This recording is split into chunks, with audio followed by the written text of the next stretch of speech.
We've all seen them. Those people who seem to glide through life with a certain effortless grace.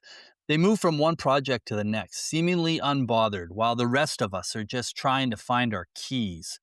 But today's guest offered me a different perspective on that poise. She compares herself to a swan. On the surface, as she says, a swan is the picture of tranquility, but beneath the waterline, it is just kicking like hell to stay afloat. Yes, this was a sidebar to some shared ADHD commiseration. In the creative world, we often mistake the gliding for ease, when in reality, it's the result of a massive amount of expended eternal energy, systems, and a bit of type A chaos management. The best make it look easy. Becca McFarlane is an Edmonton-raised, Montreal-based creative director and illustrator who has spent her career navigating the high-intensity waters of the Canadian indie music scene and the comedy world of Just for Laughs. She's a Juno-nominated artist who has designed for the literal soundtrack of our lives, working with the likes of Tegan and Sarah, Arcade Fire, and Joe. That's DJ-O. Yeah, the guy from Stranger Things. But beyond the impressive portfolio is a story about the courage to stop facilitating everyone else's dream long enough to make sure her own was still breathing. This one really hit home. My name is Glen Erickson. This is Almost Famous Enough. Thanks for spending your time with us. This is Becca McFarlane.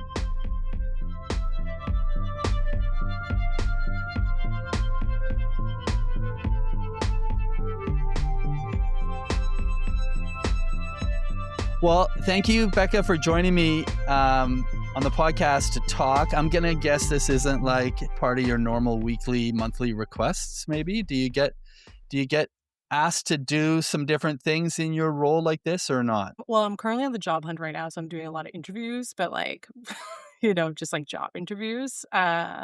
So definitely being on So camera is something. Zoom calls all the A time? lot of Zoom Is it calls, a all? lot of giving me the elevator pitch on like what I do.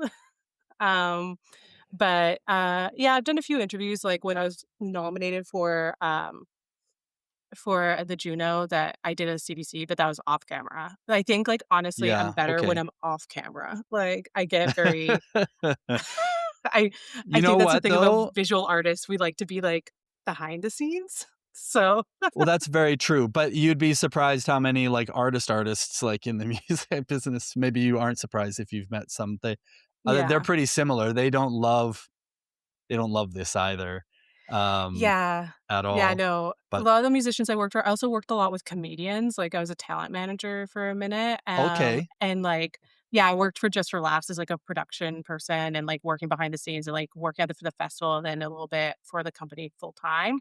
And like working with comedians who very much you think are just like them on stage. It's just like it's a persona and they use that to kind of like yeah, but when it's just them, like, a lot of them are really introverted, like, and or want their, like, their space, so I yeah, do get they that. It's not just they limited to the put it visual on, right? artists. They turn it on, and then you get to see them when it shuts off sometimes. It's a very different Yeah, very much that. sometimes shocking experience, sometimes not terribly different maybe, but yeah, all kinds. Yeah. So you said you're looking for some work right now. So what's the very quick Becca McFarlane pitch then of like, this is what I do, or Um, this is what I do best, or however you try to like literally so it's elevator hard it. because because 'cause I'm usually, like, doing interviews with more corporate types, so I use buzzwords like branding and direction and strategy, at the intersection of design, culture, and brand, Mm, and that's it, like yeah, because like, yeah. I do have a really varied background, like, I still work with musicians, I worked full-time with musicians for a really long time, I've transitioned into, like, lifestyle, kinda like beauty brands as well, and yeah, like, having that like, and trying to because so many people are really like, "If you don't have this exact experience, have you never worked on a car campaign before? Then, like, you don't know what you're doing." And it's just like, as creatives, like, I think most creatives who are worth their Yeah. salt can, like, look at a brief and understand the problem you're trying to solve regardless of vertical. So, a lot of my elevator pitch is Or kinda being like or that the core of being a good designer is being able to look at a brief and extract contextually how it applies, even if you don't know all these different industries or verticals, right? Like your skill is actually being able to walk into an area you don't know Yeah. and figure it out and put two and two together, Yeah, and figuring out the that's vibe. And I think that actually, like, going to, like, musicians and, like, working in the music industry, either that is a skill that is really underrated because a lot of times, like, I mean, a lot of the times when I've worked with, with musicians, I knew who they were. A lot of the times I didn't. And like, so, and maybe it's like mm, their debut album. So it's not even like I have a huge catalog to look back on, but I do have the opportunity to, I need to hone the skill to be able to like look at what they do and like look at who they are and be able to create strong creative for them in that sense. yeah. So, yeah, and so that's Yeah, usually the elevator pitch. well, I love that. Um, okay, so we're talking today because obviously my podcast premise is about chasing the dream. It's sort of about taking the step back and looking as much macro at all of the compiling of the layers of what it means when somebody pursues a dream creatively, artistically around the music industry in particular. But there's so many layers inside of that. And one of the layers I haven't discussed with anybody, although I've got some people who are kind of have moved full time into like either video and art production type stuff. I did talk with one guy who's an artist and also has been doing a lot of touring as um like following bands along as their photographer, Right. which is very interesting.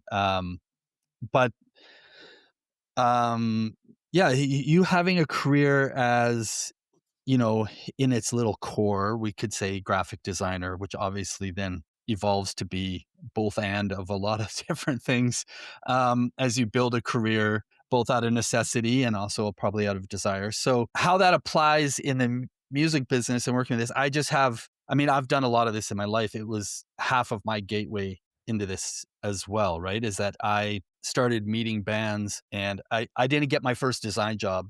Well, so when I wanted to get my first job with an actual agency, all I had was they were like, bring a portfolio to lunch. And I just had a folder of posters and merchandise and album covers because I had just been doing things for bands for like 7 years. And they had a good chuckle about it. In fact, I would see them 20 years later and they'd still have a laugh about, remember your portfolio? Like air quotes. And I didn't realize at the time how embarrassed maybe I should have been. But that was my gateway into a lot of things too, is you just start producing stuff and it's a great way to produce stuff. But so your work in this has been very good. Obviously, you've gotten some notoriety and some reward out of it, but also been able to make it a big part of your career. As you indicated earlier, it's not like the sole thing you do. But I want to talk about your experience with it around the music scene around artists and stuff, if that's okay. But let's go back to you kind of getting started in this because some of the questions I would have that I think maybe other people would have is about how does that even happen? How do you get connected? How do things start? But you referenced Just for Laughs and working with comedians and doing that booking thing. So you are in Montreal. Mhm. Just for Laughs is out of Montreal. So I'm wondering like um when did you make the jump there? Was the jump there related to just Montreal being a place where you felt you wanted to be able to pursue a more creative career. I'm also working off an assumption that you maybe were Edmonton based since uh, full disclosure here. I'm meeting Becca because I work with Becca's sister, Ellie, I'm a nepo day baby. job wise. Nepo baby route in here. Ellie is incredible and one of the most dynamic personalities I've ever met. And she talks so highly about your design work all the time and your experiences. Um, so I made some assumptions that you were started here and maybe jumped Yeah. there. So maybe you could take me back to like you getting started and making that Yeah. move. First, just before, and you don't have to keep this in, but what an accurate and lovely way to describe my older sister. She is one of the most dynamic personalities, and I don't think I think she would love to hear that. Yeah, so I'm Edmonton raised. I don't say born and raised.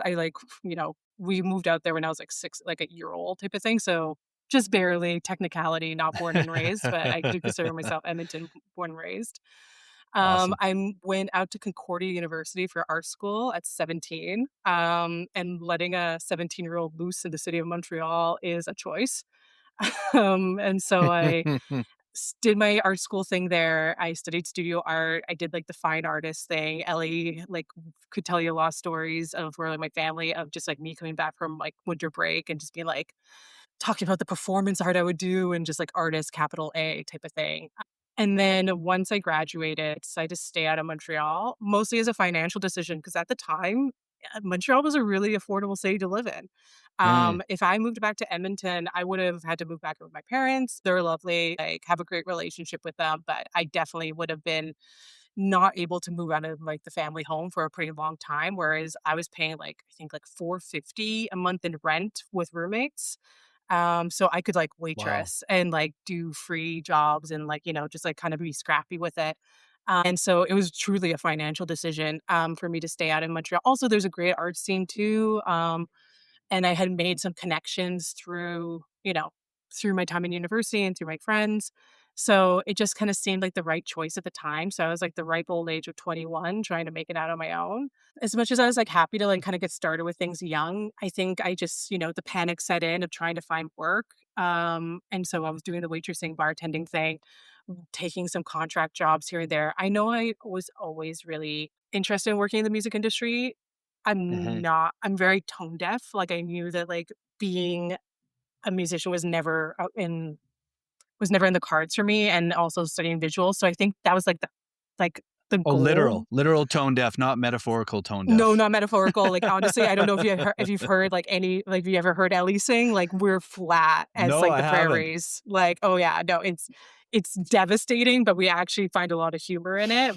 I forced my friends who I have a lot of friends who are actually musicians and, like, actors and actresses who, like, do, like, show like, musicals, so they have huge vocal range, and I made them all come to karaoke for my, like, 35th birthday and to, like, force them to listen to me sing.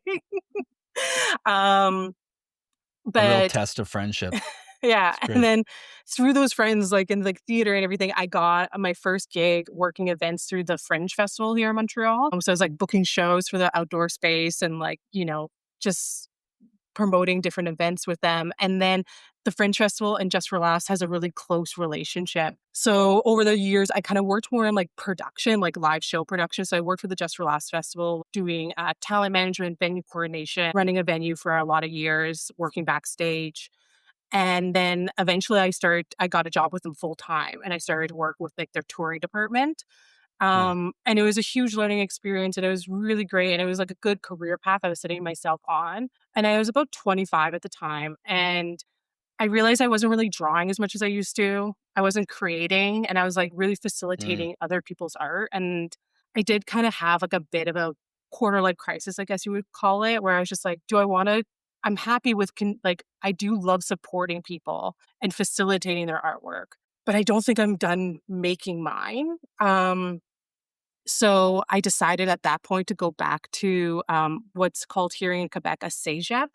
So it's like a college that's usually done. So in Quebec, when if you're in high school in Quebec, you finish your high school when we would consider grade 11. And then you go into a cégep typically, which is considered like your last year of high school and your first year of university. I think it's a really mm. great program, but it's like college. You declare a major the same way, and then if you decide to go into a four-year university program, it knocks a year off, so you only do 3 years. But I think it kinda, like, helps a lot of young people figure out they're like, "Oh, maybe I don't wanna do psychology," or "Maybe I don't wanna do fine That's really arts." cool. Yeah, and then they do have I've these heard of that programs in are Yeah. European countries. I've heard of that same thing. Man, I didn't even Yes. know that existed there. That's really great. Yeah, so they have those here in Quebec, and, they have one at Dawson, and those are the two-year programs. They have three-year programs that are meant for people to go straight into the workforce, so it's called a DEC. Um, and they had an illustration and design program. And because my focus in like studio arts was a lot on based on like my drawing skills, I really wanted to focus in on illustration. So I decided at like 25, 26, almost nearly 26 to go back with a bunch of 17, 18-year olds into this program and like learn the technique because I knew how to like fake my way through Photoshop and, Illustrator but not enough that really truly can get me employed. So I did that program for 2 out of the 3 years. the I dropped out of the program because I got the gig that led me to my music career. So at this place called the Cardboard Box Project, they're a music merchandising company based out of Montreal. Super small team, like super small when I joined. They've grown a bit, which is good to hear, but it's like very much family run. They're the most wonderful people in the world. But I had applied to them. They had seen my portfolio. And then I also had some connections through like working with like Just for Laughs and working in like with musicians in the past, like doing the same thing Mhm, as you, mhm. like making the posters, making t-shirts just to produce. And they took me on full time. And yeah, it was the biggest break and one of the like pretty formative moves in my career. Hmm. So there's a whole bunch of things in there that are really cool. So I'm gonna try, um, it's becoming the running joke on here. I'm gonna try to wrestle my ADHD down and be able to get to one without forgetting the other.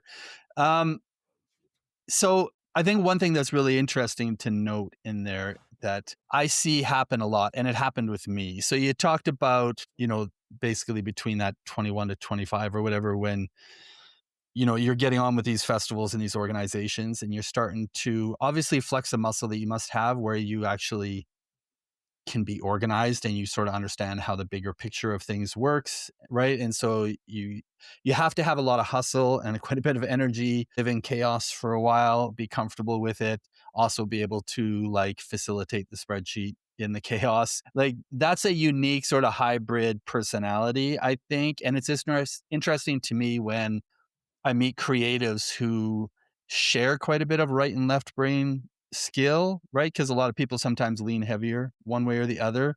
Yeah. In the website design world, that's the unicorn formula, right? Is that it's very much, in a siloed environment, you're flexing both muscles all the time. So is that how you would is that am I profiling you a little bit, or am I like over profiling by making No, some I think you're right on assumptions? there. I've been described as a type A creative.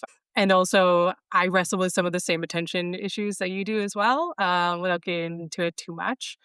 But so I've depended on systems a lot because, like, I dropped the ball. I Yeah. had like a lot of issues with like organization. So, like, Yeah, I me really too. leaned hard into yeah, learning from mistakes. Like, I always say that, like, I prepare like, people who know me as someone who's, like, so prepared and so on top of things and really organized, and I say it's, like, it's because I've, like, made every mistake in the book. Like, honestly, like, I have I have had the worst case scenario happen to me so many different times that, like, the anxiety just over prepares, and, yeah, Yeah. like, production and live shows is definitely something that, like yeah, it's, like, a perfect playground for someone with that mind.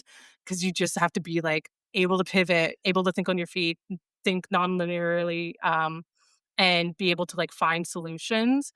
And then I don't know much about the web design world, but I also know that actually it does apply still a lot in what I do with creative direction because you still have to, like, and, like, thinking about the identity and the visual language of a client or of a project. Because you kinda have to attack it from all these different sides and think about how is this logo? How is this color scheme? How are these illustrations gonna apply here? What if they did, like, something in retail? What if, like, we go on tour? How is that gonna look? And even, like, printing T-shirts. The silkscreen process, you pay by the color. I'm sure you know this. Like, Yeah, yeah. and so, like, so many artists have come to me and they're like, "I have this amazing idea. This is 15 colors, and Yeah, you'll never you have afford an this. EP, like, you do not have the money for this." Like, I'm just like, Yeah. we need to think strategically and think, like, and have that, like, real, like, critical brain for, like, how do we do smart design so that, like, Well, that's we that can word right there, strategic, right? yeah. Like, I think when in my experience, when I've met a type A creative, they're fooling everybody about being type A. More than creative sometimes, or people just make this perception and quick interpretation about them. I didn't figure all this out until this stage of life, right? So I went through that whole lifespan and another decade and a half or more of like full on imposter syndrome the entire time as a result, right? Because I'm fooling people, I'm leaning on these systems, I'm trying to figure out patterns, because I'm good at seeing patterns. It's part of ADHD, but I'm definitely not good at adhering to them. I prefer to rebel against them. So I've had to lean into that and fool people and be on boards and be the chairman of boards and appear anyhow, like, so undoing those narratives, especially as a creative person, has been interesting over the last year and a half of my life, because the concept of imposter syndrome is relatable to everybody, but there's a real meat and bones version of it, I think, to ADHD creatives, which is how much energy we like produce or go through just trying to stay afloat and Yeah. just trying to appear like trustworthy and confident in what we're doing.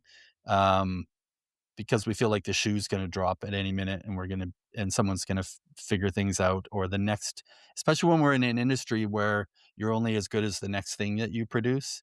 Um, I don't know if that's relatable for Yeah. you in your work. I call it, well, I don't know if I call it, but it's something I think about when I think about swans.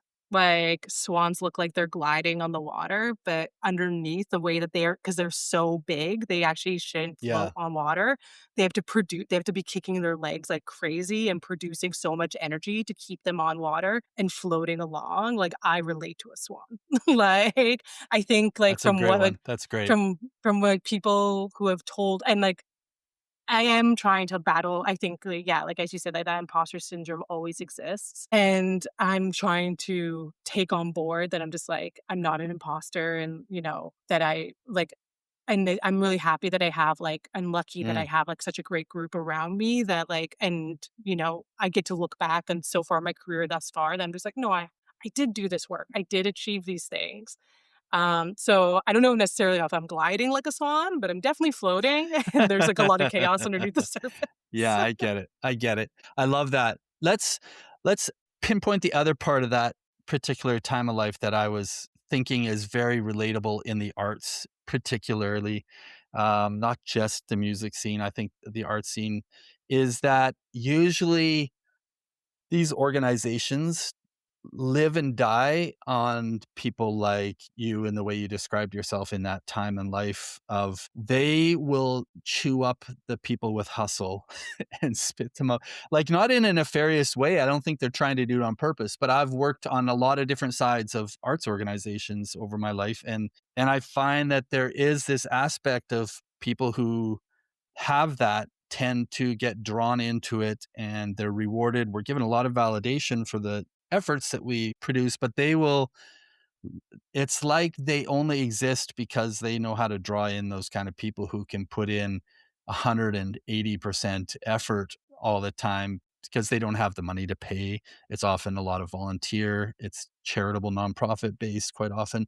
And um and so I've found that pretty common, and then you describing your experiences, like, I realized I wasn't creating, I was expending so much effort for other people's creative efforts, is a crossroads that, that's kinda story of my life too, right? Which is I started a record label because I was doing all these things for my friends, and then I woke up one morning and I'm like, "This is what a record label does." Like, they don't know how to do booking tours or getting their CD produced or even know where to mail it off to or getting it set up properly, and all like, every aspect, I just woke up and I'm like, "I should just start doing this for everyone I know in a band and just call it a record label," and I started spending a ton of time, and I have my entire life, like, doing so much work because I wanted to be as adjacent to the music business as possible because I loved it, right? Like, this is where my love was.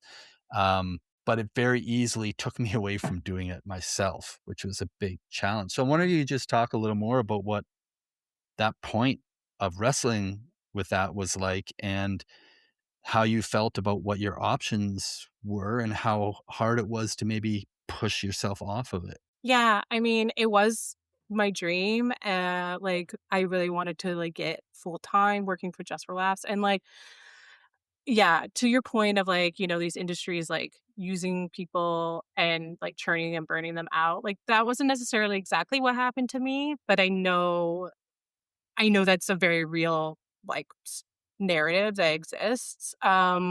I think I just realized that, like, I kind of, like, achieved that goal, and I was looking around and being like, "Right, like, I'm in my mid-20s, like, what's the next step in my career now? Like, I've worked Mm. so hard for this thing. What's my next step? And then I'm just like, am I really excited for this? Like, maybe I think I can do this for like the next 30 years, or no, sorry, until in my 30s. But do I want to be doing this in my 50s? You know? And I know that not every job, and this is something I've come to learn because I did grow up with the sense that I'm like, you have a career and you do that career and it's the same career for the rest of your life.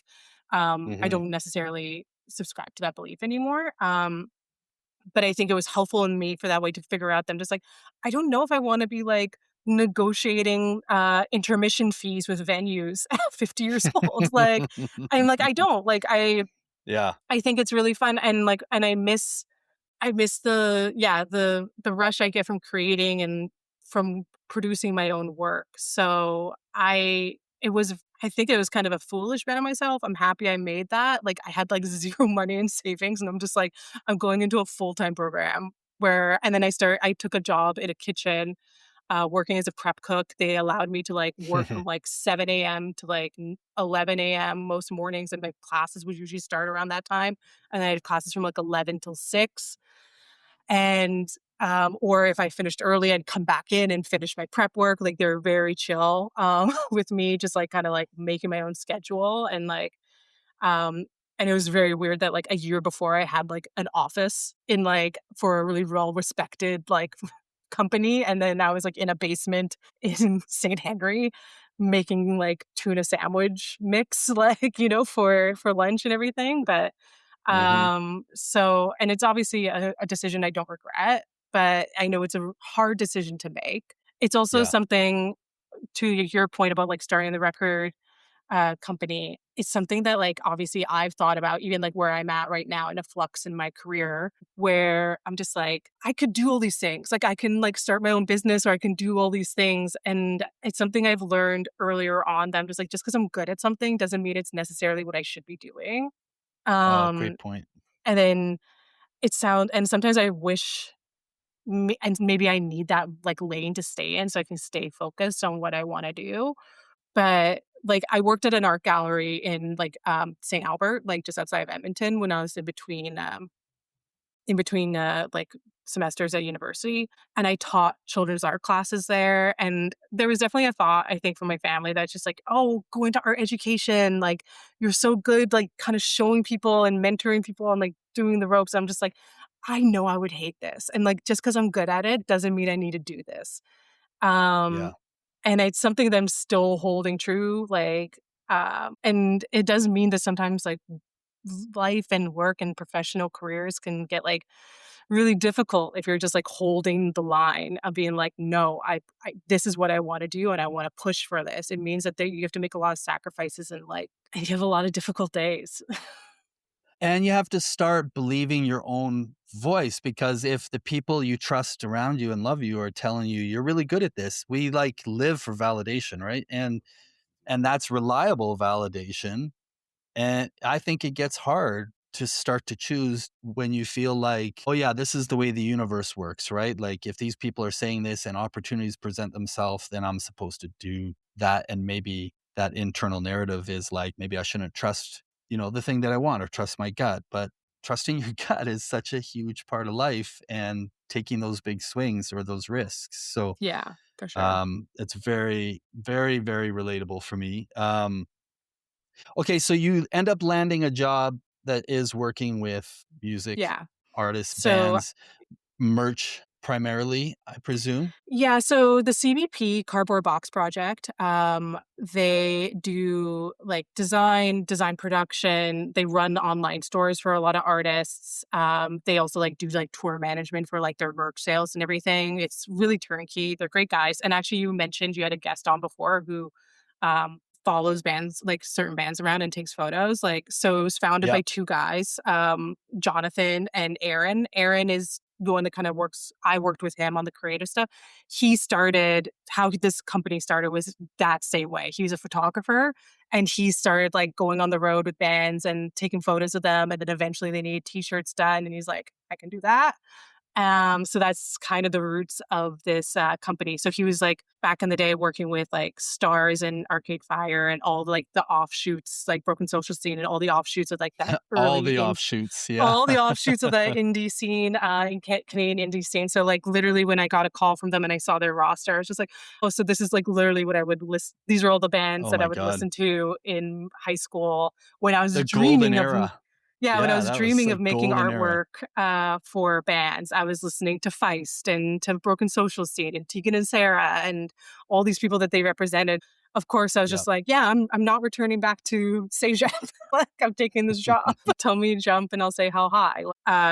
Again, like, to your point, like, there's, like, a lot of people and industry like, companies that, like, take that passion that a lot of young creatives have and really burn it out. Like, they use that love for the game as a means to, like, take advantage of them, pay them less and everything, but, like, they Yep. were I honestly have nothing but amazing things to say about them. They were Mm, so good and treated me so well and really, like, took an interest in, like I started more on the production side, like, it was just, like, me and, like, one other designer, and, I was doing less creative stuff and more helping out with production, like, prepping things, like, getting the artwork and, like, prepping it for silk screening or, like, looking at it and auditing the artwork or doing some edits or, maybe some small design stuff here and there, but Aaron, anytime that he had a chance, he would throw me more creative projects, and eventually I just kind of became the main designer, mm, um, and, worked with some we brought some, like, another junior on, and they also have, like, art directors that they would work with, but then I eventually started to do,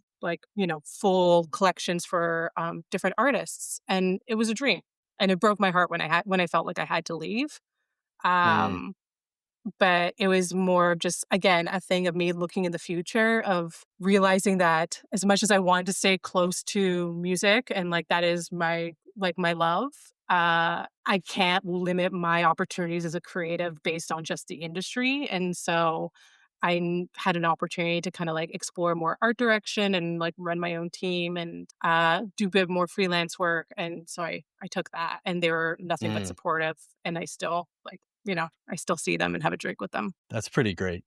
Yeah. Um, yeah, I'm relating on just about everything you're saying, so this is a fun conversation for me. I mean, the job I'm at right now working with your sister, um, the background I have is, like, I actually like her boss, Micah, I was actually employee number 3 back in the mid 2000s when that was just starting and growing, and then I left and I freelanced for 12 years so I could travel around and be in a band, and my choice to come back was when I was, getting towards my later 40s and saying, "Do I wanna be the guy behind the computer, hustling for just individual jobs, making all this stuff, or do I wanna apply everything I learned and maybe go back and work and run a team and do these things you're talking about?" You don't wanna be limited, so very relatable. Okay, so let's talk about design in the music business a little bit then, Becca, Yeah. which is like I think a real fun conversation. So I know that you've worked with a bunch, and there's ones that you can talk more freely about than others. So you can feel free to steer me away from anything. I mean, some of it's just out there on your portfolio, so you're not hiding. Um, the chance that you've had to do some work. I mean, I think that there's um, you can tell me some other areas, but, like, I think a lot of way people often get starting to work in music is either like we already addressed, like, photographers, there's always a need and a demand for artists and for their photos and to have a lot of creativity as well as skill applied in it, is what people are looking for. But when it comes to design, there's the immediate thing, which is merch is the first thing. Usually any band from grassroots all the way up, continues to be like a massive seller. Side note to that, I don't know if you've ever walked by a merch table at a huge stadium show that you had to pay $200 for the ticket and realize that the designer probably put the same amount of effort and inspiration into it as the ones you see at the $25 show at Yeah. the 200 cap club. Do you know what I mean? It's like really no difference. It's just they're selling those t-shirts for $110 at the stadium show. Yeah, And well, they're the stadiums do take $30. a Yeah. cut the venues do take a cut of that. Yeah, They they I all think they take a take cut like of a that. I That's think it's like why. a 25 to 30%. It's insane, like, how much they take, It's so crazy. it's the bigger the venue, the more the merch will cost, not on the backs of the artists, for they're not get seeing that money. Yeah. And that's I think where a lot of people don't understand. But um so you got into merch, but the other area, if people love it, some people get inspired when they're young by album design. That sort of has, whether we talk about that or not, has sort of become challenged in the Spotify universe. Now the physical packaging isn't as like prominent in the delivery of the actual music as it used to be. I mean, there's aspects that have been revived, thankfully, over the last 6 to 8 years. But when that used to be everything, right? Like it used to be. I mean, I had this guy Tyson on. He is the guy who runs what is Starlight Room right now. He used to be the Rev and all those Bronx and all these, among other things. But he talked about how when he was younger in small town Alberta and try to find a band that wasn't on a big label, like he would have to search all over and he would have to go and visit the record stores just hoping the physical product showed up on the shelf at some point. Like, so a lot has changed in the universe. But anyhow, album design has been sort of a very, golden calf of the design world in music, and often is what gets recognition still at the big awards. Like they're not usually there's not a Juno for merch. I mean, it's kind of like maybe the entire rollout for an album. I think and all Yeah, the so components, right? the Juno I was nominated for with, my art director was, album artwork of the year, which I think is the only visual design, uh, Yeah. yeah, one. And so that was for Tegan and Sarah. Yeah. And so you've worked with other like pretty well-known ones. Like you've done merch work for Arcade Fire, one of my favorites, Sharon Van Etten. Uh, Current Pretty Boy. Yeah, I know. I'm such a stan for Sharon Van Etten. Uh, Joe, who is Joe Yeah, Keery and Joe, stuff, yeah. which, this will now I just tapped into the younger kid demographic right now by being able to drop that name in there.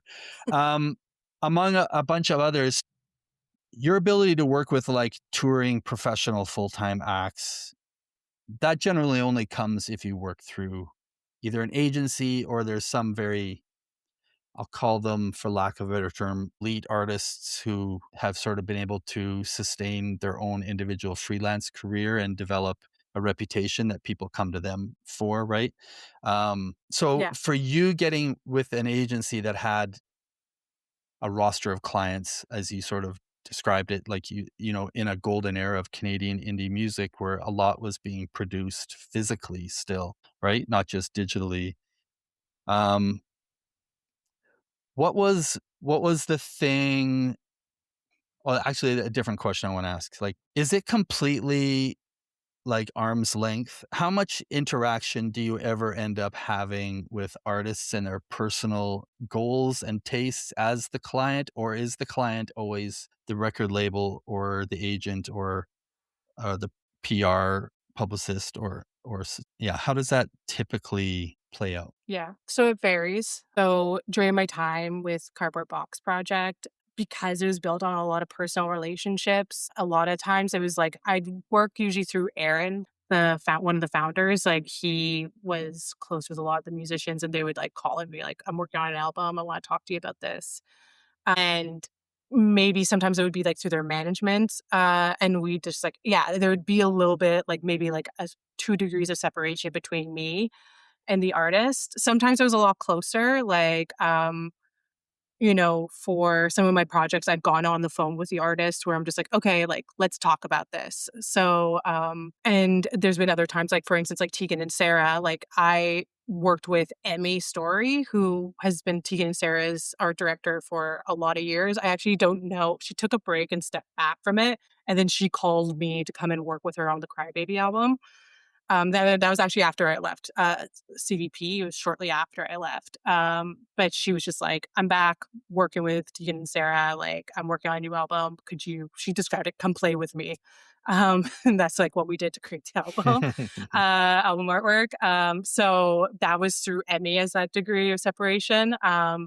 So, yeah, I think a lot of people when they see they're just like, "You must be just, like, hanging with the artists." I'm just like, "No, a lot of people probably actually don't know that I worked on their stuff." I mean, Arcade Fire, I did the Suburbs capsule collection for, like, their 10-year anniversary. I worked with their art director, Renata Morales, and so I was getting, like, direct notes from her. So a lot of times as the designer, I'm working more with an art director, and that's a traditional agency setup anyway. Sometimes, yeah, I've had, like, a lot more closer contact, like, the Joe hoodie actually was one of the ones I was working mostly through Aaron, like, at CBP, like, he was giving me a lot of, like, "Here's some inspiration that Joe has, like, can we just try?" And we had, like, a lot of different options, and then eventually I just got on the phone with Joe, and I was just like, "Okay, like, did you like this one?" And then I think when we were developing, like, the typeface, it was just, like, a quick call, but I was just like, we decided on something funkier for the typeface, and then so I made the typeface, and that one was really fun because that was during, like, COVID, like, was everything shut down, so I was working Mm, remote, and there's a hand in that hoodie design, and because I couldn't get into a studio to take a photo of a hand, that's actually my husband's hand that I took with my iPhone, and put in there, and then it's, like, been, like, like, that particular design has been, like, reproduced on Redbubble, like, 1,000 times over. My husband's pretty freaked out that is, like, a photo of his hand. We call it the fancy hand, like, the way he posed it exists in, like, so many yeah. iterations on the internet. So, yeah, it varies. It varies on how close you get, and, like, as much as, like, I also have, like, these big names, you know, like, for people who, look at my portfolio, I also do work directly with, like, a lot of, like, you know, more grassroots bands and, you know, help out. Like, I have a lot of friends who are artists, and I work on their stuff all the time and get to collaborate with them, and that stuff is really rewarding, you know? Yeah. Okay. Let me okay, I got, like, so many different little questions. I just might rapid fire them a little bit. So, for example, um, are artists, even though they're passing this information through, an art director, I don't want to get into making the assumption to whether how much the art director is just following their own choices versus, like, always how much they consult the band on every creative little detail. But in general, with the assumption that maybe you're working from 1 or 2 degrees of separation from the artist himself, how different is trying to nail it, air quotes, how different is the experience of trying to get to the end goal with an artist in this sort of work versus sort of typical business, small business, corporate client? I think it's easier to work with musicians, and artists because, I mean, I know we talk like, I guess, like, in an agency world, the traditional corporate agency world, you hear the word art director, and you're just like another layer of the corporate ladder in between the designer and the client. Whereas, Yeah. like, I think that something's really beautiful that I see with a lot of musicians who take on art directors and creative directors. It really helps hone their image, and it helps them develop the tapestry, the language of the music. And I Mm, think that honestly, it's a lot easier because any art director I've ever worked with that's been attached to an artist, they truly understand, like, they really have an intimate understanding of the artist. So it's really easy to be able to pull ideas for them because they're just like, like, they have, like, a really clear idea. Whereas a lot of times when I'm dealing with, like, more corporate, or non-artist clients, they're just like, "We know what we don't like," which is, like, the worst thing you could say to, I think, creative or, like, as someone who's creating for you. yeah. It's just like, "I know what I don't like, I'll know when I see it," and just like, whereas I think because, I mean, as musicians, as much as, like, I have my struggle story and, like, you know, trying to figure it out and trying to, like, find my way into a creative career, these musicians have been thinking so much about who they are and what they wanna produce, and I know this is something I talk about a lot with creativity. It's just like, you have to know yourself so well. And it's a lot of internal work, and the ones who truly do that work and figure it out, like, they can like, when I give them, like, a few mood boards, like, they can answer right away. They're just like, "No, Mm, not that," or "Yes, that," because they know themselves and they know it. At least the ones that, like, are truly, like, I would say fully fleshed. And that's not a criticism for those who maybe are still figuring it out. That's totally valid as well. But I feel like, yeah, if an artist has a creative director or an art director that I'm working with, it's because like they're an intimate part of their team. Yeah. And I think it's fair to say that a lot of artists, because everybody's different, some really care deeply about all of that, and some give very few shits about being in control and have, you know what I mean? They just want to make the music. It's just one more part of the business to some artists. Not a lot. I would say most artists care a lot about their brand, so to speak. And well, no, their literal brand. And it is advice I used to give. I worked in a lot of development programs. The advice I'd give grassroots artists with no budgets, I said, just find somebody that you think understands you and stay with them. I'm basically tell them to turn a regular designer into their art director by staying with them so that that person learns who they are over time. But it's like how you choose a therapist, right? Like just don't pick anybody, pick somebody you really click with and feel understands you. Yeah.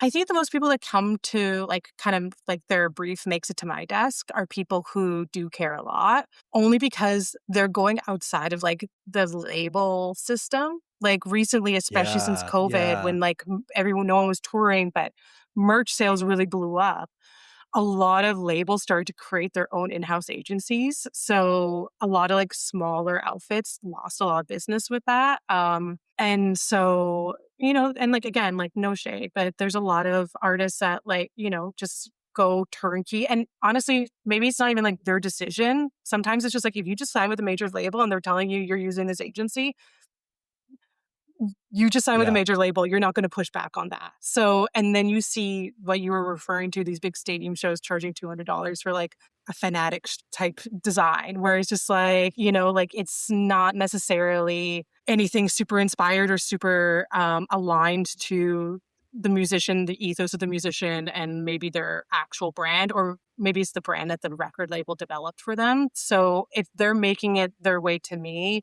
they've usually already either like pushed against the system or made it clear that it's a priority for them to figure out their own way. And yeah, I agree with that advice. I think that like finding your creative team, even if you find yourself, visuals and this, I think it's good to just have your people and figure that out. I also think that a mistake a lot of people make is that they reach out to creative directors or artists because of their style or because of their point of view, and not necessarily realizing that there's a lot of creative directors and art directors and designers out there who are so good at adapting and working, like kind of being that empath, like taking in the point of yeah, view of the artist and being able to output work. So just because maybe someone doesn't necessarily have a portfolio that is like the style aligns directly with my POV as a musician, that's not necessarily means that they're not the right creative director or art director for you. But I think that most people like, yeah, if you look at a lot of like the big pop stars now,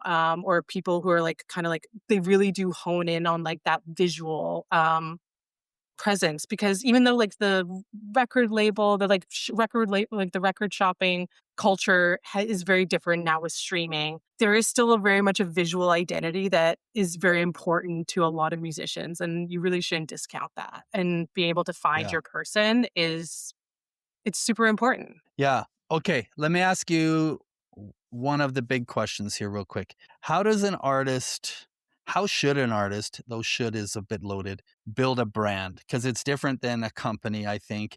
And the thing I hated the most is I worked with these development programs and they would all be given like $5,000 at the start to use however they needed for their career. And they kind of got judged though on how they used it. And I would see artists come back and they had spent half of it, 2,500 on somebody making them a logo. Just a logo, not even a whole visual identity guide, the whole thing, just something that they could print and stick on the front of the drum kit or on there, you know what I mean? Anyhow, like I thought it was like, how does the logo mean so much for a band? I didn't personally believe in it, but there's a bigger conversation around what a band or an artist's brand is and all the sort of layered ways you build that. So I'm wondering, in your opinion, how does a band effectively build brand? Yeah, that's a big one. Honestly, this might shoot me in the foot for like potential job opportunities. Oh, no. Logo's the last thing I think of when I think of branding. I don't come from a graphic Exactly. design I don't come from a graphic design background where, like, I've maybe made 2 logos in my life.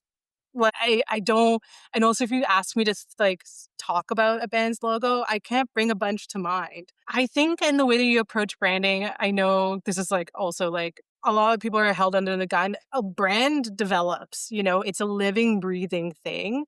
You do need that North Star, though. So, like, I think whatever, like, made you, like, and that's tied to your music and that's tied to who you are as an artist and understanding yourself.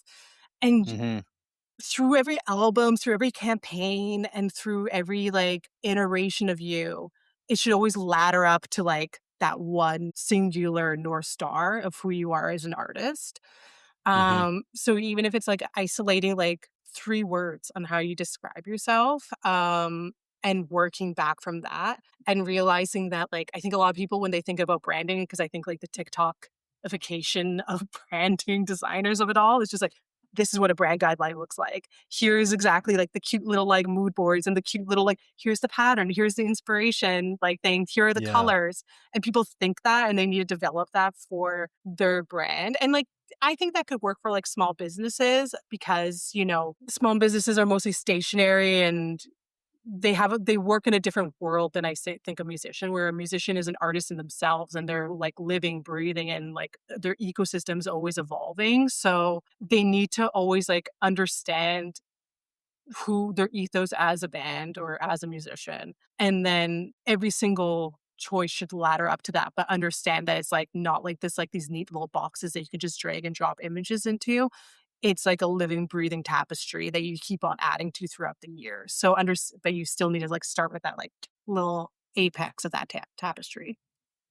Yeah, that's a really good point. I think because I always had this creative thing growing up and I was inspired mostly in music, but I remember gravitating and learning so much what I understood about design systems and like not the brand guides, but literally just somebody who understood how every version of aesthetic, you know, can be like intentional, like so is so intentional, right down sometimes to minute details and sometimes bigger things. And how important to me always in this idea of like you build expectation for everybody around you about who you are and what they can expect from you by what they see before they even listen, which is so key in particular when we're talking about music and artists and bands. And some people pay a lot of attention to that, right? That like that it lines up. Because I think we've maybe all had an experience where we're like, where we see the visuals and then then you start playing the music and you're like, oh, that's not what I expected Yeah. at all. And that's a bit of a visceral experience. And I don't know that it's in favor of the artist. Maybe sometimes it's a really great surprise. But um, so for you, trying to manage that for like if you said you've worked with grassroots people and talking with them, what is some of the typical advice that you give people about how they they sort of start making those decisions to hone in? I mean, you already gave one piece of the best advice, which is like it's so important to just know yourself. Yeah. um, to be able to even start to make those choices. And I think that maybe what's being said in between the lines there is like people have to get really honest with themselves because we're all like trying to be something, especially like we want to fit into a certain ecosystem and when we're aspiring, right? Like we hope to belong to this, area of the fabric of the music world someday, and you might make dishonest choices from who you really are to belong. So, what are some of the advice pieces you've had to give to people to kind of steer them towards that? Yeah, I think that authenticity is really key. I think, and, like, rightfully so, there's a lot of anxiety right now, like, being a creative. I think there's always anxiety, but I think definitely in this day and age with, like, social media and AI and everything, there is a lot of anxiety, and a lot of people are catering towards kind of the algorithms, which I do think will get you some initial awareness, but it definitely can flatten who you are if it's authentic and it's also hitting like, it's, like, playing into the algorithm, great, happy for you. You won the jackpot. But the algorithm could definitely, like, flatten things. It's risky. It's risky and it's hard and Mm, it's unrelenting and I'm trying to find a word, like, you get no thanks. It's a thankless pursuit. yeah, The only thanks you get is that you just know in your heart that what you're creating is truly yours and it's truly what you wanna be doing. Because that's the only reason why we should be doing this. Because like, I mean, like, man, I when I was a kid, I wanted to be an artist or a veterinarian. I I have cats. I would love to be a veterinarian right now. I'm just, like, to make that money, like, but I know that ultimately this is, like, what I should be doing and it's what makes my heart sing. yeah, And so you need to lean into that. And because yeah, like if you play into those algorithms, like you can create awareness. Like you work in media, you work in like with agencies, you can generate awareness, brand awareness through paid media or like through social media, but you can't. But the fandom's real. The fandom is real. The authenticity is real, and people will eventually. That's when the longevity plays in. And I think sticking to your mm, guns mm. is scary, it's scary, but worth it. Yeah. That's a great point. Man, I love the way you said that. Because I've literally discussed on the podcast with a lot of people about how it's kind of always in a way been in the awareness industry, and social media sort of created this ocean to drown in when it came around for that. And people kind of get lost in it, but it's very different than what you just articulated, which fandom is real because the rest of it doesn't feel real most of the time. And especially the challenge right now, I think, of the AI revolution, um, that people should understand is that awareness lives in, okay, we have the conversation about awareness because it's a conversation that's about marketing and they're inevitably married together is want to make music, but I also want to find an audience for my music. And you inevitably end up in marketing the second you try to sell anything that you've made. And the very top of a marketing funnel is awareness. And it's a huge piece of that. And one of the challenges of AI, besides the other things we're talking about that maybe not everybody is aware of yet, but we're just starting to learn, is that AI is just going around scraping the top of the awareness funnel for the information that we're often seeking, the low hanging fruit. And so if AI is producing the top of funnel and then researching the top of funnel, you used the term flattening. It is definitely a flattening of truth and reality and authenticity and variety, right? Because it's literally just being given over to itself to both create and then, extract from itself. So, uh, definitely a danger. Okay, just very quickly then, let me also ask you, because this is a super hot topic right now, even where I work, the AI and the artist and the tools and where the creative lives. I have some ideas, but I'll have you got some articulated ideas, or are you a little unsure of speaking them yet, like I am sometimes? I mean, I think a lot of people who wanna pay rent or pay their mortgage, fear speaking out. Um, I think there's a quote by Hannah Ibender that is from Hacks that just came out that I think really sums up a lot of my feelings on it. It's pretty strong. I know I probably am definitely like shooting myself in the foot by saying this, but I guess the thing that I wanted to talk to people who talk about using generative AI for creation, I just ask them like, what's the problem you're trying to solve?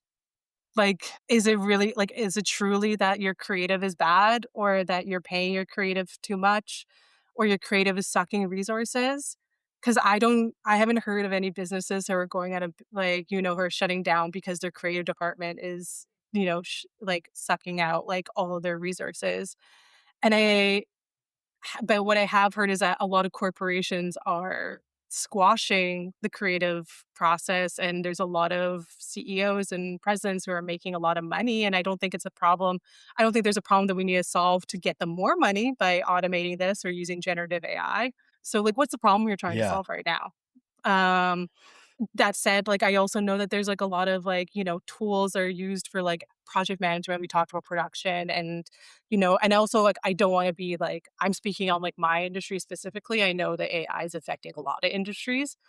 Um, so But that's basically it. I'm just what was the problem that you were trying to solve with this? That, like, Mm, is it truly that you're a creative team, or, like, you're not, like, is taking too much time or doing all these things? Are you really Is that the reason why shareholder prices are dropping, or is it, you know, mm. for Yeah, whatever that's a great reasons? point. So just like Jurassic Park kind of rule, like the Jeff Goldblum quote being like, should we be not asking, like, why, like, should we be doing this? Is kind of the the view. Yeah, that's a great point. I mean, some of the conversations I've been having just like transparently are that, it feels more like just another version of a computer digital revolution that we've been having since the personal computer in the 80s and then the internet in the 90s, and then the handheld mobile revolution of the early 2000s. Like we all just wanted jetpacks and we all thought that technology would solve a bunch of problems for us. It's just the rapidity, I think, of AI that scares the shit out of most people about how fast it's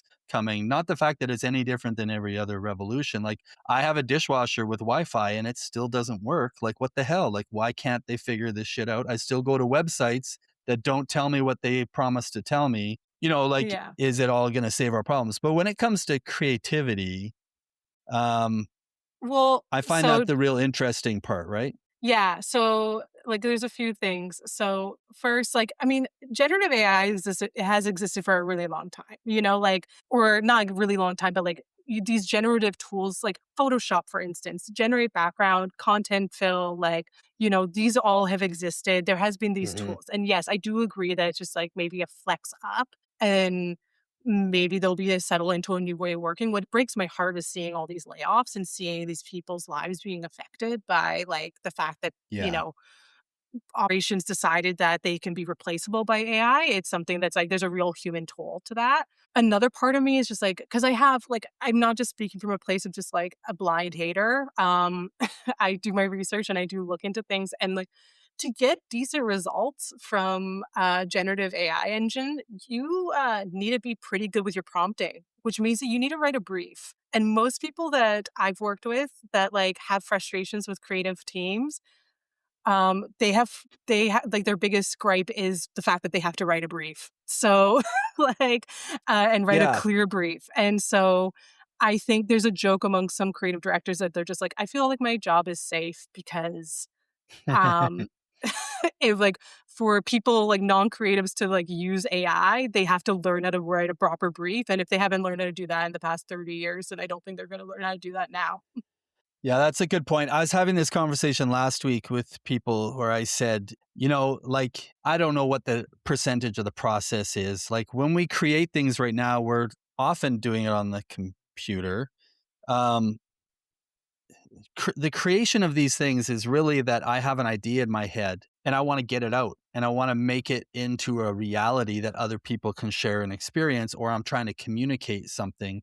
And there's a big difference also in here, we should say, between art and design. Whereas art is that inspiration creation process where we're trying to produce something that was an idea in a physical shareable format of any kind for no other reason than that. Whereas design is very much, I'm trying to communicate a message and I'm going to design the message, right? In a lot of ways. And so the reason I bring that difference up is that we're talking about design a lot of the time. With bands, it really bleeds more into art, which I love, which is maybe why I wish, always in my life I could do that full time. But in the idea of creation, yeah, there's a lot of tools that have always helped us transfer and get the idea from our head to our fingertips to the tool that we're using. And maybe, um, AI tools are going to speed that up or replace some of my own doing that. But I love the way you just said that, by the way, because I think is really true is that if a designer could sit there and make this beautiful thing, and then if I asked them,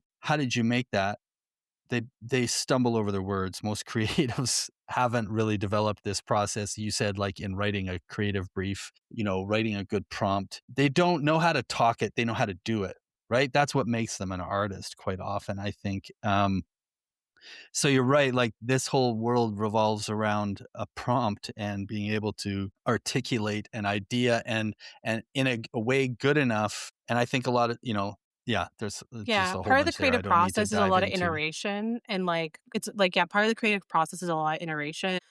like, the one thing that I find frustrating about writing prompts is that I'm like, "I can just do this faster." Like, I can just, like, move the pixels around. I can, Yeah. like, draw faster. I can work this out a lot faster. I think you really also hit the nail on the head is that, like, the fact is that with AI is that a lot of nuance is lost. And I think that, like, I know you're defining, like, art to, like, branding and everything, but I think branding and, like, marketing, arts, and creative, like, aligns with this too, is that good branding communicates without words. And you need to be, and like I think ultimately, like I remember when I was studying illustration, people described illustration as like as art that communicates. Like we deal in abstraction. So I'll abstract an idea, but it still communicates the same idea. There's a scale of abstraction that an illustrator, Christoph, I think it's Christoph Niemann, or I think I'm going to get this name wrong. But he's an illustrator for the New York Times, and he's like, if you think about a heart, that's like the most like anatomically correct heart, and then like a 3 pixel red, like just like little pixelated 8-bit heart, or even like a red dot. That's like the scale of abstraction, and illustrators and designers like live in that scale, like of just Yeah. like both are communicating the idea of heart, but it's in different forms of abstraction. I think AI really leans to that very literal sense of depiction and creation, and a lot of nuance is lost. So I think that there's definitely still a need, and definitely still a lot of need for creatives to be able to like take these abstract ideas and form them into shapes and colors and Yeah. other ways for people to interact with either a brand or a musician or whatever. What I'm worried right now is that the people who make the decisions are not seeing that need. Yeah.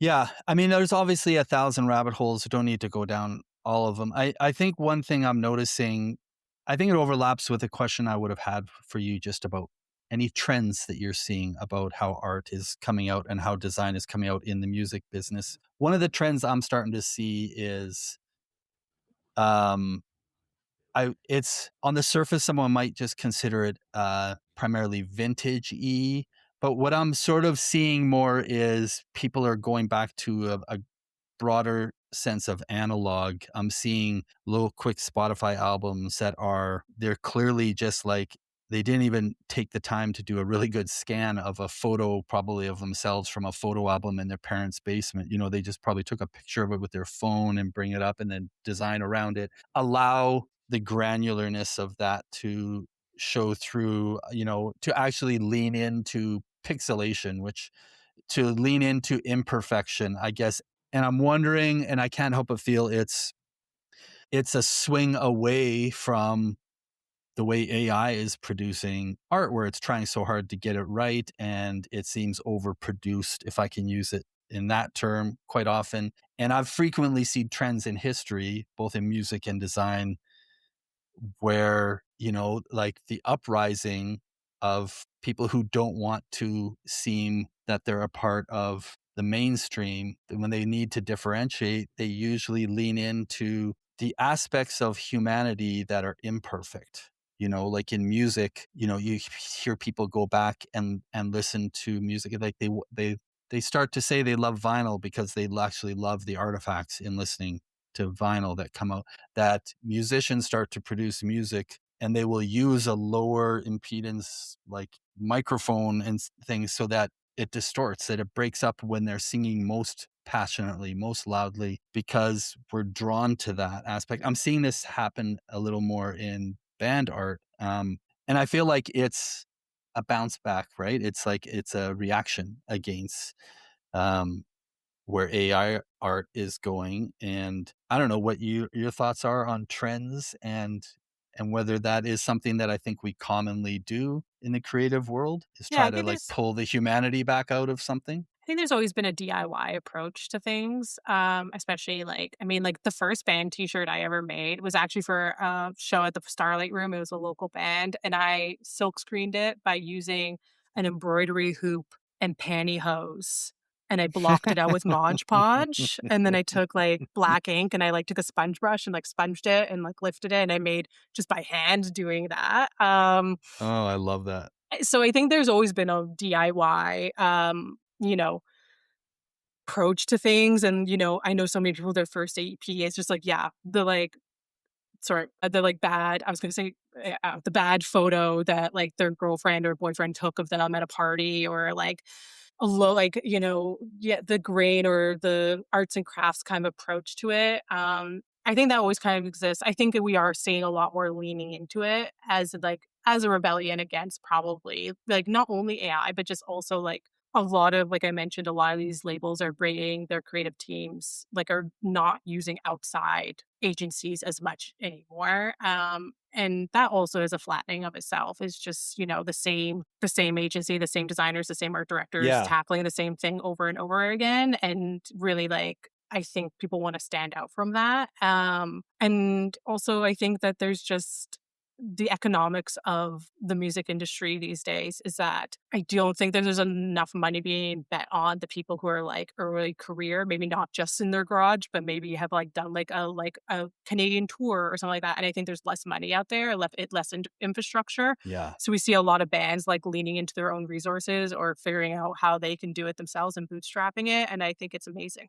Yeah, that's a really good point. The economics is always should be front and center in the conversation because it tends to steer why we do things. And to be whether it's the production of music or finding places to play in venues or the design. And like you said, like bands have always been some of the best at creating cool things out of limited means, right? Like I only had a Casio keyboard from Radio Shack and I learned to make this cool shit on it that people really liked, you know what I mean? By sort of interpreting it. So I think that has always happened. I mean, that was around before AI. This isn't a new problem. I think it's you call it flattening, I call it homogenizing quite often. Yeah.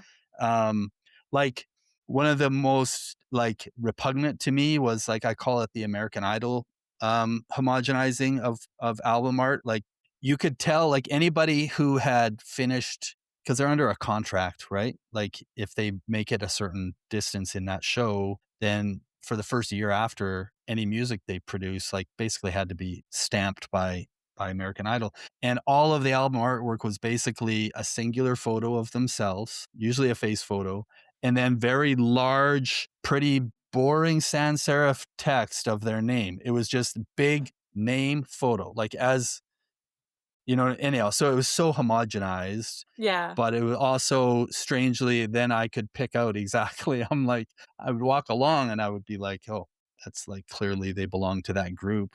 Yeah. Anyhow, like that problem It's a was it's a around long signature, but before. maybe not a desirable signature. Yeah, it's I like a signature that came without effort, maybe is why it offends me.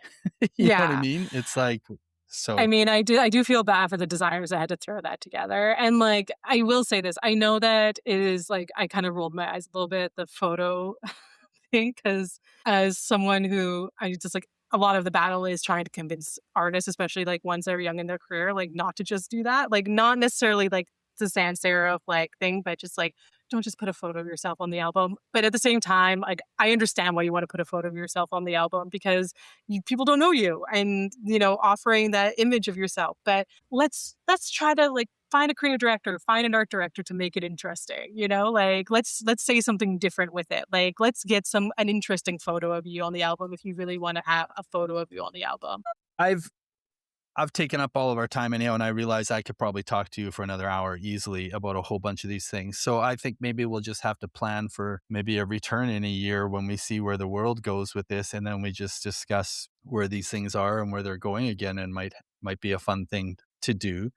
Mm, Um, so Becca, maybe the last one of the last couple of things I want to ask you, like obviously you're doing work that you like, but also is like, career aspirational you want, but but you have the ability to keep doing things that inspire you. Like you said, you still get to work with some grassroots bands. I've seen sort of your visual style. I mean, you talked earlier about, some people are like locked into a style. It's also good when you realize designers have like empath skills. They can understand and adjust and shift. But it's also really cool when people develop a real specific style. So you have a bunch of artwork like that's up on Instagram and places that you have a very distinct sort of illustrative style. I'm curious what you call that style? Because I didn't know how to put a name on it, even though it's so familiar to me. I've seen it in a lot of, like cartoons, for the lack of a better term, a lot of graphic novels, certain styles I go to. But I was like, I don't even know how to say it. So I had to like chat GPT the shit. And then it gave me all these things. So I'm curious what you call your very distinctive illustrative style. I'm actually curious to hear what ChatGPT said because I actually have difficulty explaining it myself. Like, Okay, you I want the four terms it gave me? sure. And then you tell me whether you think that's bullshit. Yeah, Okay. yeah. Um, so the very first, okay, well, it says this. It says, um, do you want to know how it profiles you? Do you want me to read it out Yeah, that way? yeah, It's yeah. kind of Give fun. it like honestly, It's this is so, great. some This people is like love getting this. this is getting my horoscope Says right almost.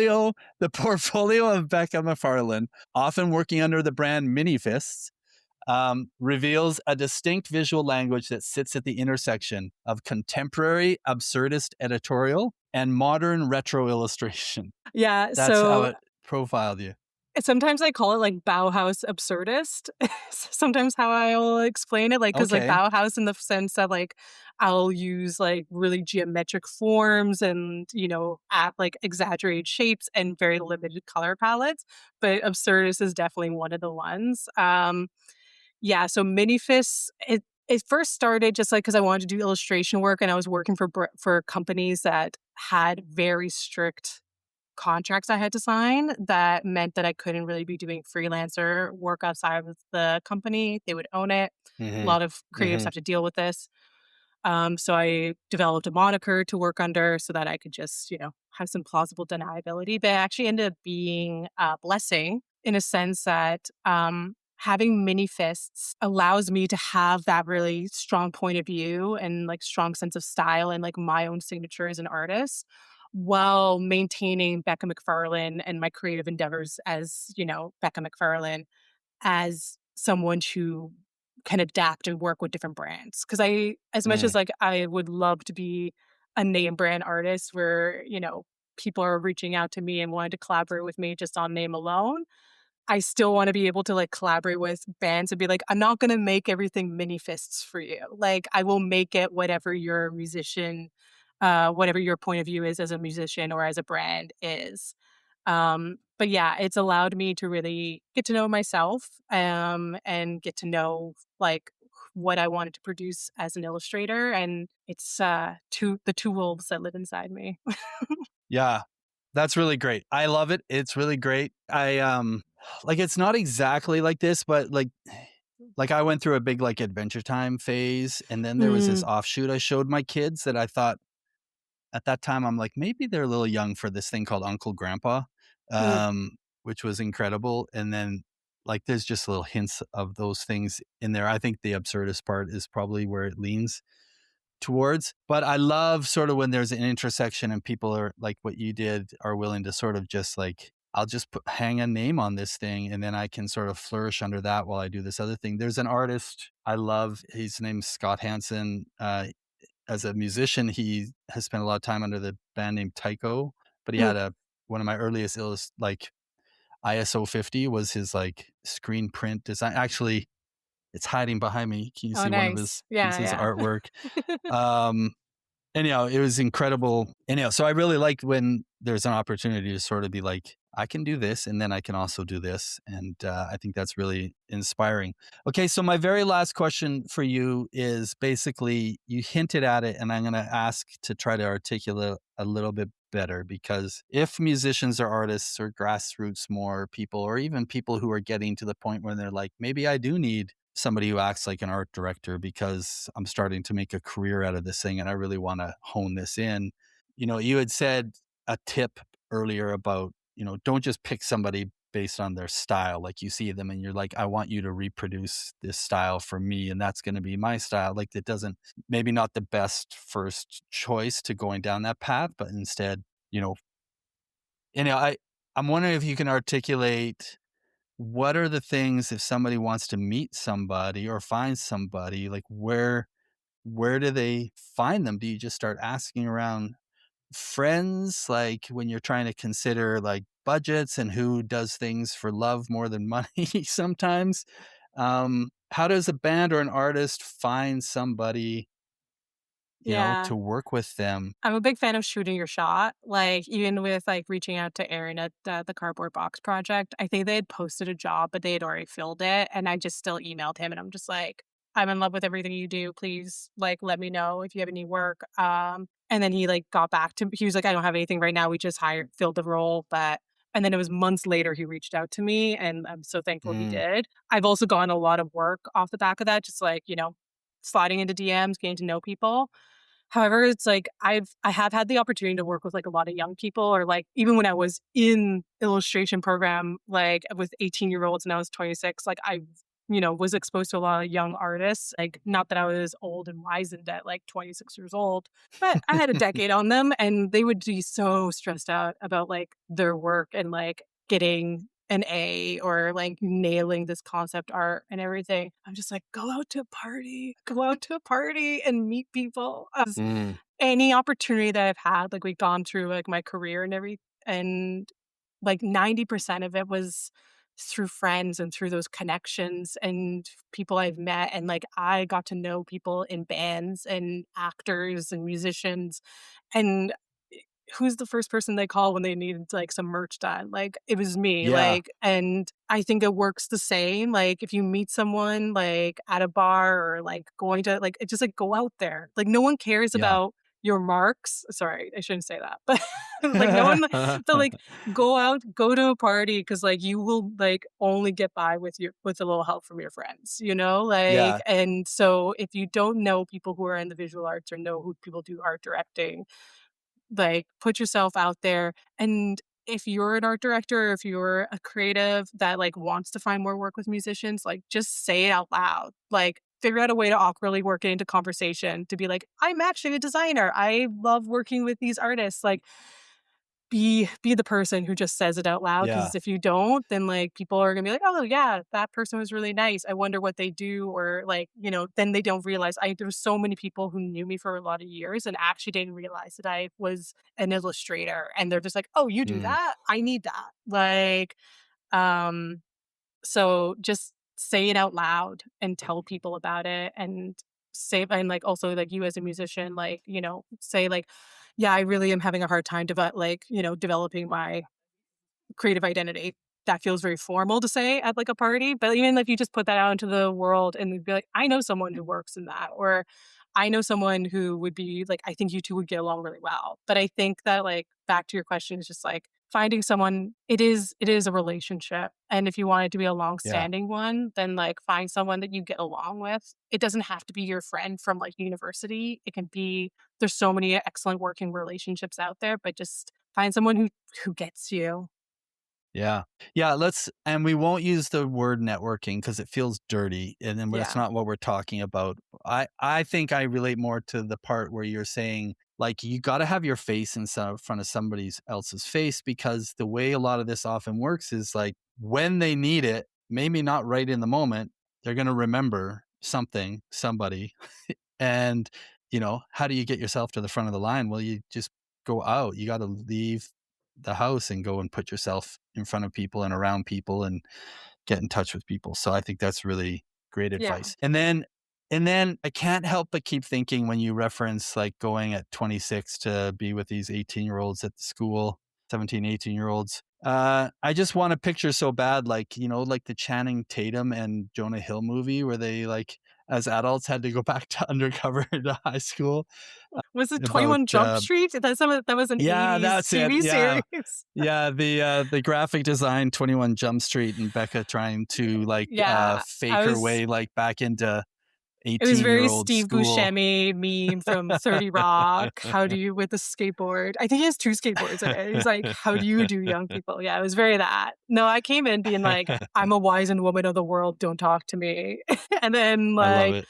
and that was my first year, and then my second year, there was, like, one guy who was like, yeah, this young 17-year-old, and he would not, like, he was just like, "We're gonna be friends, I don't care." And then eventually I just started telling him my wisdom, and I probably gave him a lot of bad advice, but, yeah, it was, as someone like, Ellie's my older sister, I'm also an older sister, I'm the middle of the 3, so I have a little bit of older sister power in me, and I think that, like managing creative teams and being a creative director, that comes out a lot, like mentoring people and giving advice, That's great. albeit destructive at times.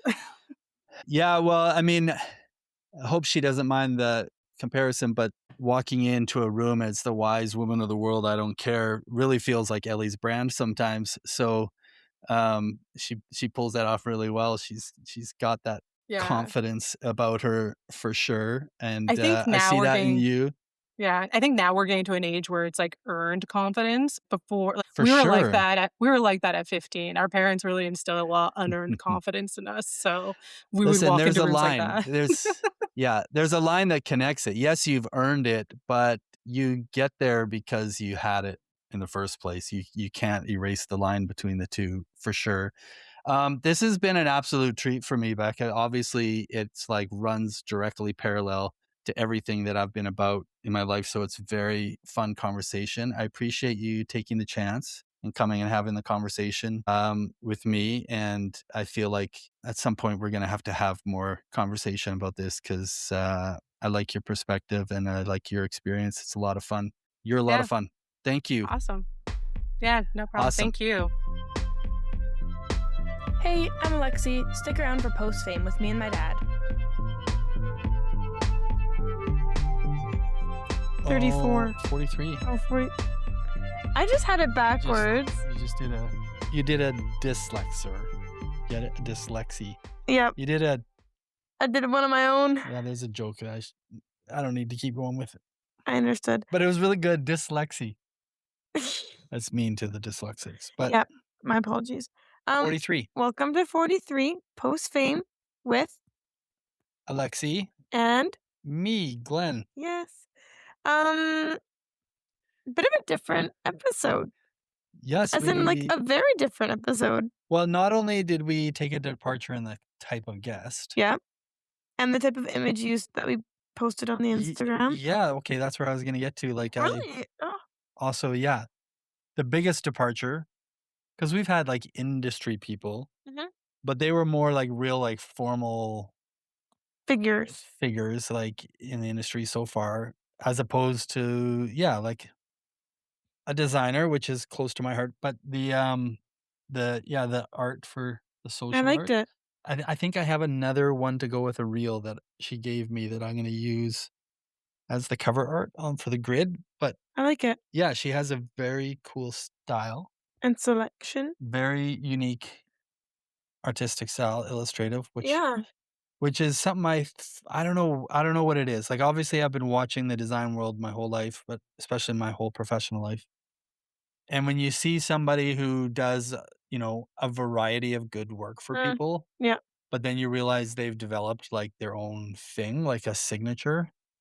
Like, it takes actually, for some people, maybe not for all, a fair amount of courage to develop Have your a own style. signature because you have to spend a lot of time Well, and it choosing. narrows your client base. Well, and you have to choose to keep doing it over and over and over Yeah. again at and not be like, "Oh, Rebranding every I'm 5 gonna learn all seconds. the styles," Yeah.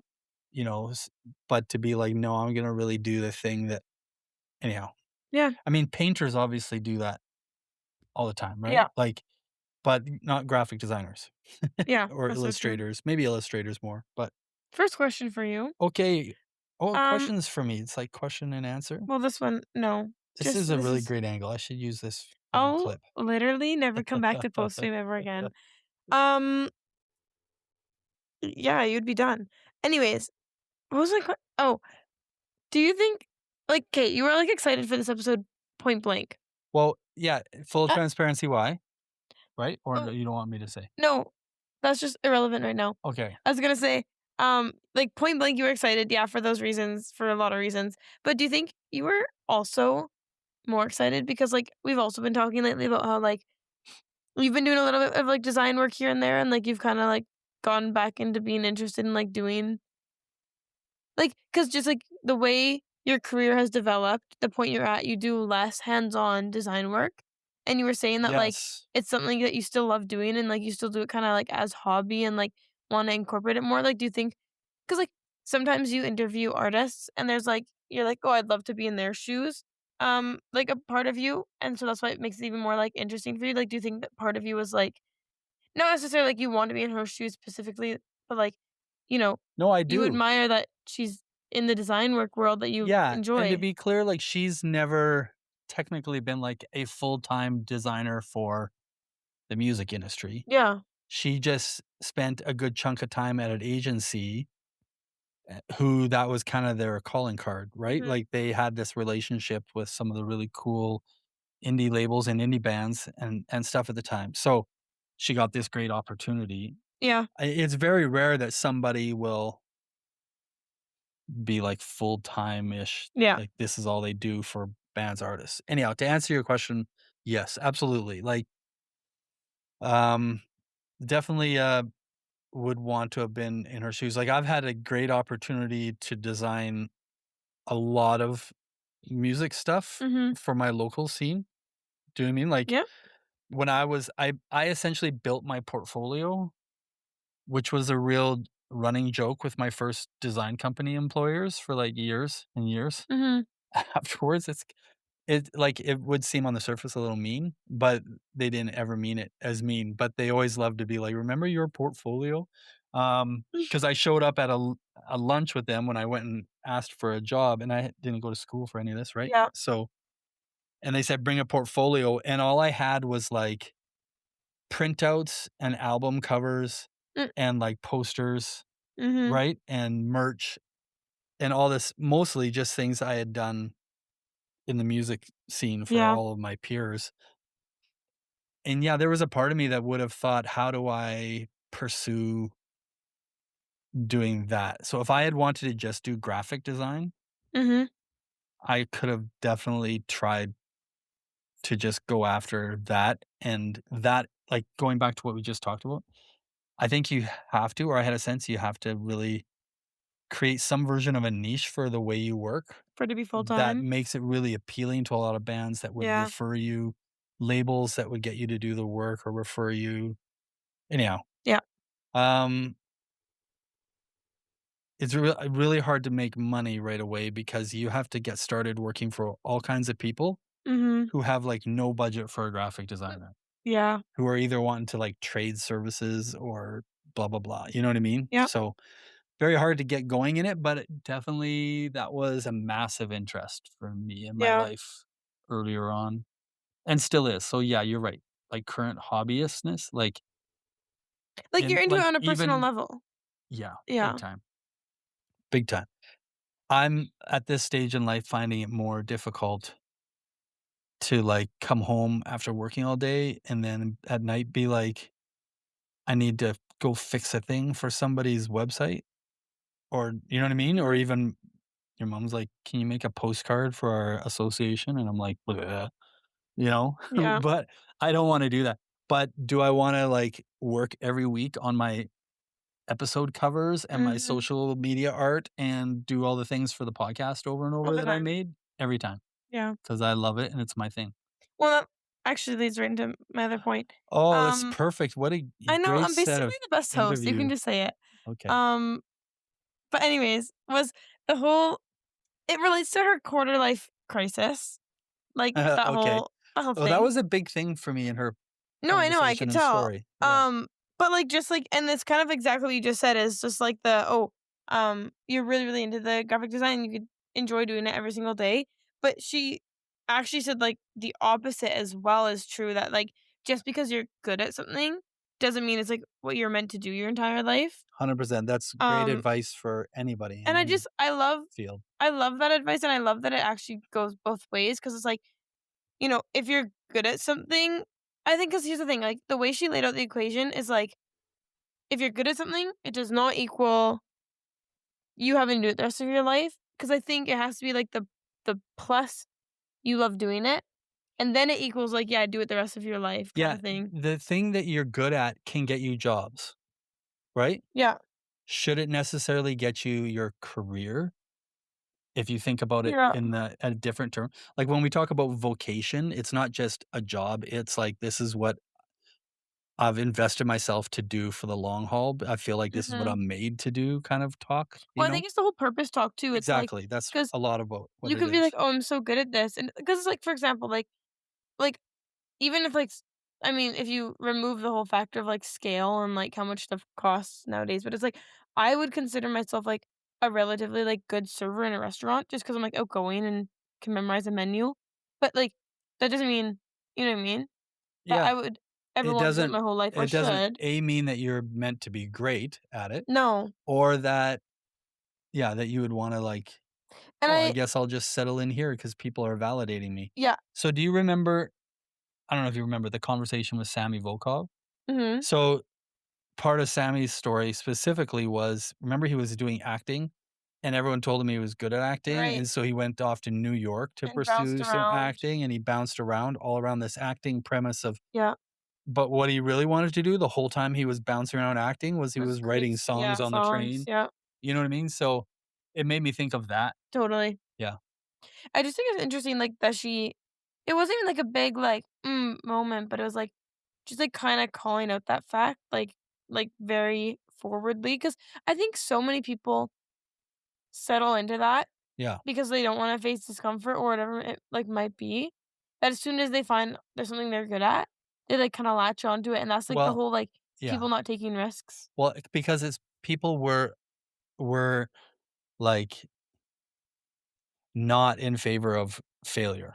Mhm. Like, we're almost, like, internalized opposed to, like, failure, right? And we love on the other side, we love validation. So you put Yeah. all that kinda stuff together, and people will fall into the safer lane of where they're validated for what they're doing, right? It Mhm. doesn't involve too much risk. It's not gonna cost them anything if they fail, probably. So Yeah. that's and that's not talking people down or, if people are listening and going like, "Oh, you like, that's maybe me, and it sounds like I'm shitty for making that choice." Like, that's not what I'm No. saying at all. Like, um, I think that's just how we're wired as people, and especially when, the validation thing really makes you feel like that, "Oh, this is what I'm good at. This is what I should do." Mhm. But some people might be experiencing what she articulated, which is like, I'm not satisfied Yeah. with this, right? Like, I'm spending all my time doing some things I'm good at, helping other people with their artistic careers, and I'm Yeah. not creating the one that I want for myself, which is the thing I really, really I really like related that to she yeah. because, I started doing the record label, Mhm. right, for all my friends' music and then our music, and then I wanted to try and grow it, and 10 years in, I had put out like 26 records or 28 records and felt like I loved doing the thing, but it was adjacent to what I really wanted to be Yeah. doing, which was the guy making the music. And I took a run at doing publicity. I did all kinds of stuff. I'm doing a music podcast right now. Like, I've done so many and worn so many hats that are adjacent to making the art. Yeah. And, you know, in an ideal world, I would have just been making the art. Alright, yeah. Totally. But I can't I've also learned not to regret it because I've gotten a lot of joy out Mhm. of making all the things that go into making the art. Yeah. Like, I've loved teaching, and I've loved, like, helping bands learn and having learning programs and development programs, and I've loved being involved in all of that kinda stuff, involved in, like, choosing how to give money away, like, Yeah. hundreds of thousands of dollars, and, um, yeah, all that stuff's given me joy too, so I can't Yeah. take away from Well, the way that she stuff. framed, like, her own journey, like, similar to how you just kinda phrased yours, it's like, she framed it all as, like, none of the steps were, like, failure. They were just, like, the whole point. Yeah, And I'm like, I exactly. like that, like, Yeah. in the moment, you're like, "Oh, this feels like, a step back. This feels like Yeah. I failed at something." But then, like, you wait it out a few years and you're like, "That was, like, the whole point," like, that like, the whole, like, "Oh, the journey, not the Yeah. destination," but it's, like, Yeah, so yeah. true. Yeah, I love that we got all of these, like, life points You got out all of these serious not an artist, yes. do you know what I mean? Yeah, yeah, Out yeah. of somebody who's maybe the farthest away from the core of who I have typically talked to, Mhm. and yet some of the kind of things that I wanna talk about the most came out. From her. Yeah. Yeah, I really like that. Is that all the questions you had for me? That was, like that was it, yeah, basically. I had a whole AI tangent, but I just don't even wanna go into it. Yeah, I mean, I asked her I feel because it like they've was done really that. kind of, like, front of mind, Yeah, no, and relevant for because the episode. yeah, and a lot of people I've been talking to, it's are the ones feeling challenged are the creative types, so there Yeah, was things to talk about there. I also, at one point, felt like, "Oh, I got in too deep." the I AI should've stuff. I was like, "I need to back out. We don't need to keep going and going and Yeah, going on this." Plus, like, twice she was like, "This could be terrible for me trying to find a job if I align myself one way or the other."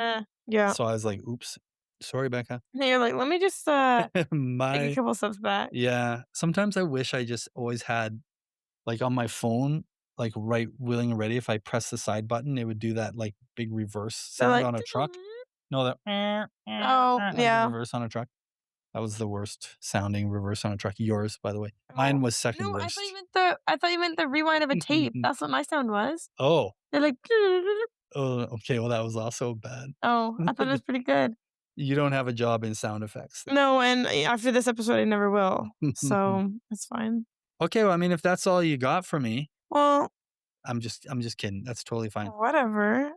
Yeah, it I'm is glad you touched on the things that I felt were, like, important. really cool and significant in that Yeah. conversation and I can mean, I draw could have out. pulled out so much more. I think at the end, I had, like, 5 different points I was, like, kind of thinking about, and then I was like, this isn't another hour episode, like, we don't need all that." Yeah, I mean, there was, like, things that I could have gone down Oh, that would yeah. have been for me, like, they would have just satisfied my, like, Like, you and her need to go to, like, design, indie music, yeah. snobby, you know what I mean, world talk. Like, Mhm. for me, I could have really gone down, for example, a rabbit hole of, I don't wanna just ask, like, "Oh, what's it like designing for Arcade Fire?" Well, I asked the question that I knew sort of wanted to be clarified, which is, like, you're working for an agency or Mhm. a middleman.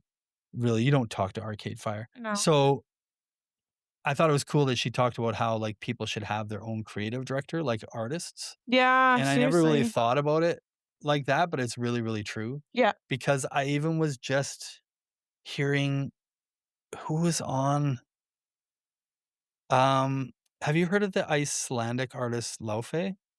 Oh my goodness. She's If I very say it right. famous, yes. Okay, well, I've just never heard you talk about her, that's why I asked you. Oh, yeah, my friends really like her. And, yeah, I heard her on a podcast recently, and, of course, I was greatly interested because I've been to Iceland and I Yeah. love the country and all that stuff, but and she has a twin, Mhm.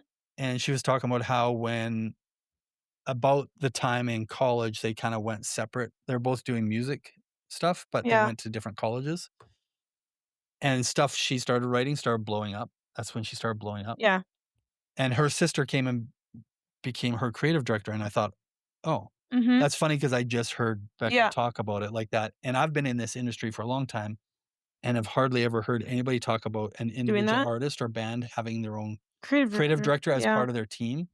Um, But, but like, I thought such a that good was idea. it is such a really good idea, and I coulda gone down the whole, like, like, what were your tastes in actual music so that that really affects the style you really Yeah. wanna develop and, like, whose kinda art like, I'm even looking around on the wall, and the phase I went through of screen print Mm. posters for bands because Yeah. I got a whole bunch on the wall, and therefore so it's art that I think I love, Yeah. and it inspires me so deeply because it's also Influences what you yeah. Interpol and the Decemberists and Modest Mouse, you know what I mean, and Wilco, so, like, that combination to me of the music I love with these art styles was just like the strongest drug, and I thought Yeah. her and I could probably have commiserated more, but that's not for everybody else, so That's right. I was gonna say there's a couple conversations that, like, we're obviously, like, cut in an appropriate time, but I'm like, you guys could go for, like, a cup of coffee or, like, a beer and talk for, like, hours about, like, 100%. all these different things.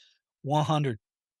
But that's the best part with a guest when you get that kinda connection and conversation. I agree, and, so the last little tip I'll add is, you know how I'm always like after a podcast based on that, I'm like, you know how the goal for me is always like, I'd like to feel like I could walk away and, like, not just that I could like, I think we're friends now, Mhm. and I would want people listening to feel like that's somebody I would love to just hang out with and could be friends with. Yeah.